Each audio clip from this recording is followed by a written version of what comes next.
plastique, le gouvernement lancera en 2019 un « bonus-malus ». Le gouvernement entend mettre en place à partir de 2019 un système de « bonus-malus » pour généraliser le recyclage du plastique, donc passer par le portefeuille des consommateurs, en pleine vague mondiale de réglementation du secteur.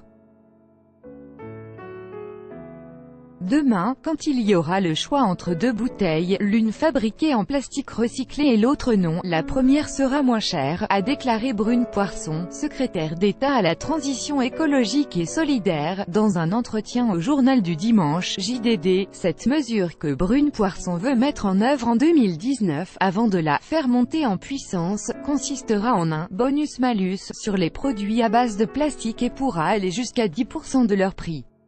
La secrétaire d'État ne précise pas dans quelle proportion le dispositif abaisserait le coût des objets en plastique recyclé et relèverait celui de ceux qui ne le sont pas. Contacté par l'AFP, le ministère n'était pas joignable dans l'immédiat. Brune Poirson s'est, en revanche, abstenue d'établir un calendrier pour la mise en place généralisée d'une consigne sur le plastique.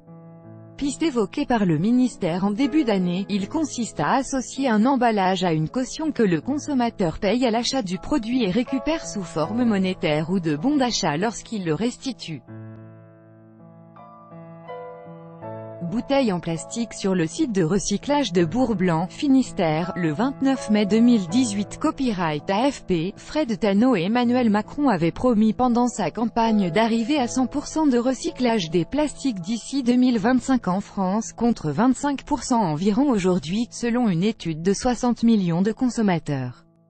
Le bonus-malus est « une logique dans laquelle on se retrouve », a déclaré à l'AFP Emmanuel Guichard, délégué général de la Fédération française de l'emballage plastique, Ellipso. Encore faut-il que les alternatives au plastique existent, nuance-t-il toutefois. Pour les bouteilles, c'est un choix du consommateur qui est possible. Mais il ne faut pas oublier les autres.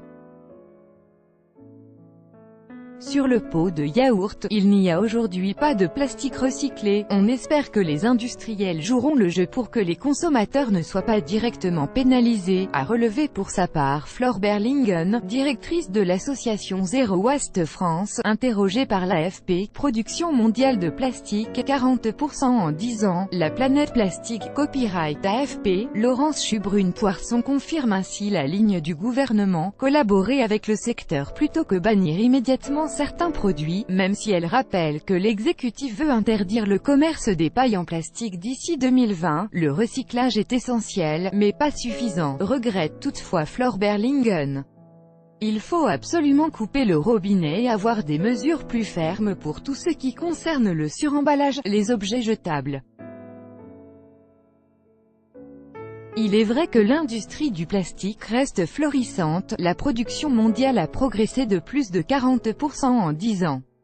Entre 2007 et 2017, elle est passée de 245 à 348 millions de tonnes, avec l'emballage comme premier débouché. Le gouvernement avait reçu début juillet une cinquantaine d'entreprises et de fédérations, qui ont pris différents engagements, par exemple doubler le taux d'incorporation de matières premières issues du recyclage dans les produits en plastique. Si dans 2 ans, le compte n'y est pas, alors on passera au règlement, assure Brune Poirson.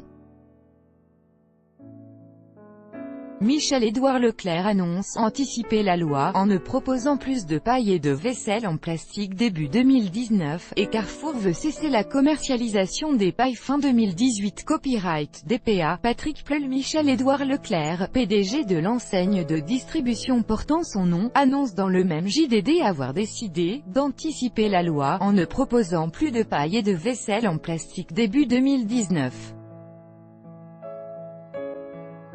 Parmi d'autres grandes enseignes, Carrefour veut cesser la commercialisation des pailles fin 2018 et supprimer ses emballages plastiques non recyclables de fruits et légumes bio. La diffusion massive sur les réseaux sociaux d'images des océans et de la faune marine étouffant sous les déchets, et le lancement de certaines initiatives telles que les Plastica Tax, des rassemblements de consommateurs qui entassent leurs emballages à la sortie d'un supermarché, commencent à susciter des réponses politiques dans le monde. La Commission européenne veut ainsi réduire drastiquement l'utilisation d'objets à usage unique, du coton-tige au matériel de pêche. Les sacs en plastique à usage unique ont été par exemple interdits cette année au Chili et en Nouvelle-Zélande, comme c'est le cas en France pour ceux qui ne sont pas compostables. Tout droit de reproduction et de représentation réservé, copyright 2018, Agence France Presse.